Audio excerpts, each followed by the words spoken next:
स्वामी समर्थ. तुमचे सर्वांचे माझ्या यूट्यूब चॅनलमध्ये मनपूर्वक स्वागत. तर तुमच्या सर्वांच्या इच्छा मनोकामना पूर्ण होत हीच स्वामी महाराजांच्या चरणी प्रार्थना करते आणि आजच्या व्हिडिओला सुरुवात करते.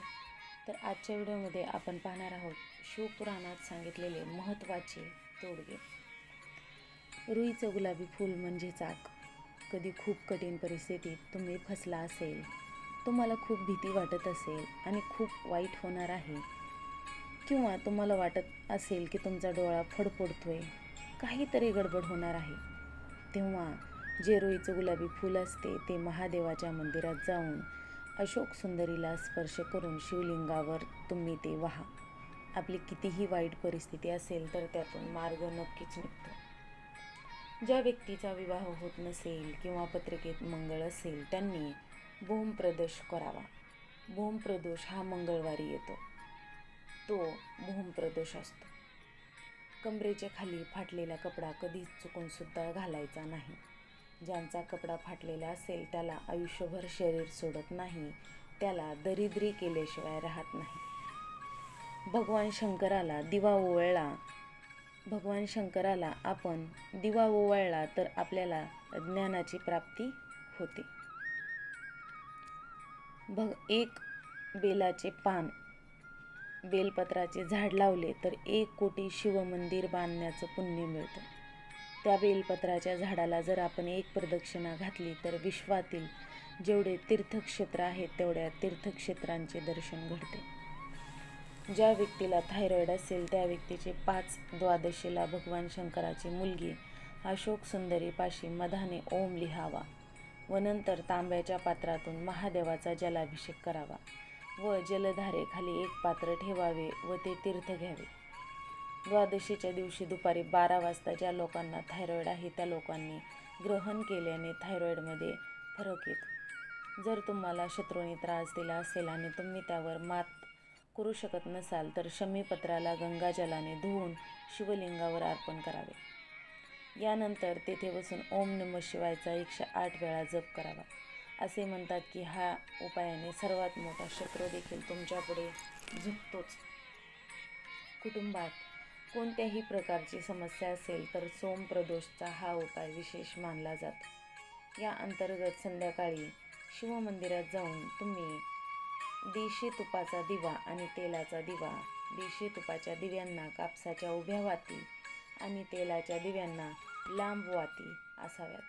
प्रत्येक प्रदोषला हा उपाय करावा. यामुळे घरात शांतता कायम राहील. तुम्ही हा उपाय नक्कीच करू शकता. अत्यंत प्रभावशाली असा हा उपाय आहे.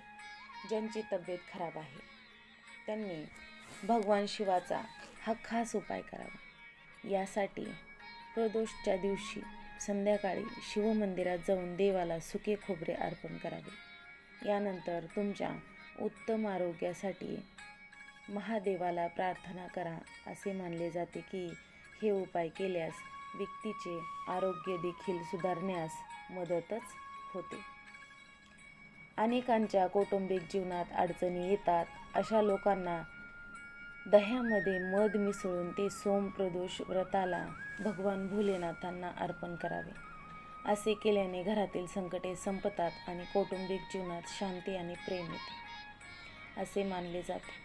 जर आपण प्रदोष करत नसाल तर शिवलिंगची जिथून पाणी खाली पडते त्या ठिकाणी भगवान भोलेबाबाचे चरण असतात.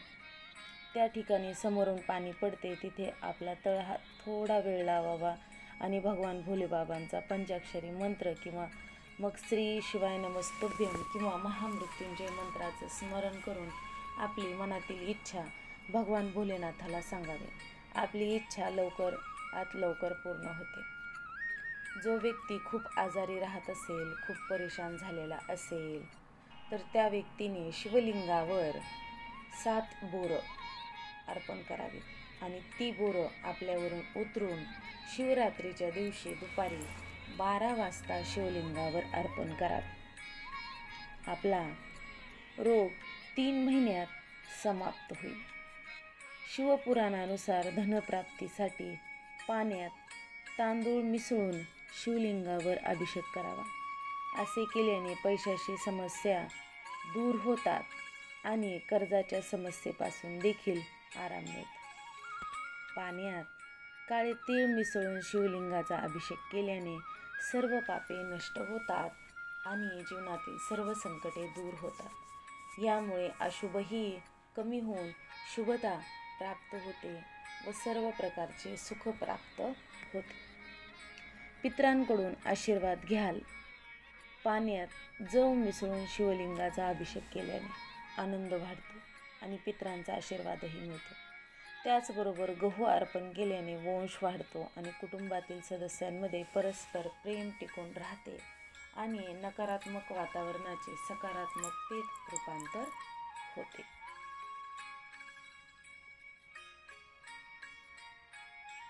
लग्न करायचे असेल तर करा.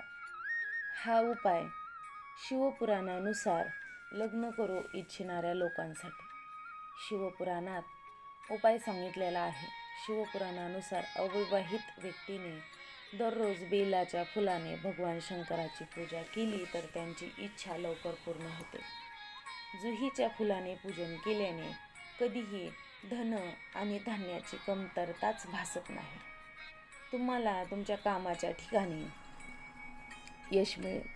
शुभ्र वस्त्र किंवा पवित्र धागा भगवान शंकराला अर्पण केल्याने दीर्घ आयुष्य मिळते आणि मनोकामनाही पूर्ण होतात. यासोबतच कामाच्या ठिकाणी यशही मिळते आणि नवीन संधीही मिळतात.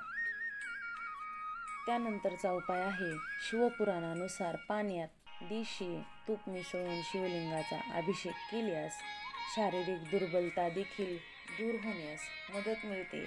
याशिवाय मधाने पूजन केल्याने टीबीचे रुग्ण देखील बरे होतात आणि आकरुईचे फूल अर्पण केल्याने मोक्ष प्राप्त होतो. त्यानंतर आता शिवपुराणानुसार एखादी व्यक्ती शारीरिक आणि मानसिक रूपात कमजोर असेल तर त्या व्यक्तीने दररोज गाईच्या तुपाने भगवान शिवाचा अभिषेक करावा.